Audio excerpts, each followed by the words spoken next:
લક્ષ્ય ન્યૂઝ, એક નજર, એક લક્ષ્ય.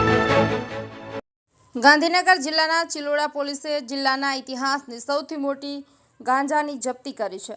ચિલોડા પોલીસે ચંદ્રાલા નાકા પોઈન્ટ પર ₹2.37 કરોડની કિંમતનો 7.910 કિલોગ્રામ મેક્સિકન ગાંજો જપ્ત કર્યો છે. ચિલોડા પોલીસે મુંબઈના દંપતી રાશિદ મોહમ્મદ શેખ અને શુભા રાશિદ શેખની ધરપકડ કરી છે. આ દંપતી મુંબઈના શિફા પેલેસમાં રહે છે. તેઓ BR ટ્રાવેલ્સની લક્ઝરી બસમાં સીટ નંબર 27-28 પર બેઠા હતા. ગાંધીનગર રેન્જ IG વિરેન્દ્રસિંહ યાદવ અને જિલ્લા પોલીસ વડા રવિ તેજા વાસમ શેટ્ટીના માર્ગદર્શન હેઠળ વાહન ચેકિંગ ચલાવી રહ્યું હતું. દહેગામ ડિવિઝનમાં ACP આયુષ જૈન અને ચિલોડા પોલીસ મથકના PI RR પરમારની ટીમે રાત્રે 11:30 વાગે આ કાર્યવાહી કરી હતી. તપાસમાં જાણવા મળ્યું હતું કે દંપતી મુંબઈથી ફ્લાઇટમાં દિલ્હી ગયું હતું.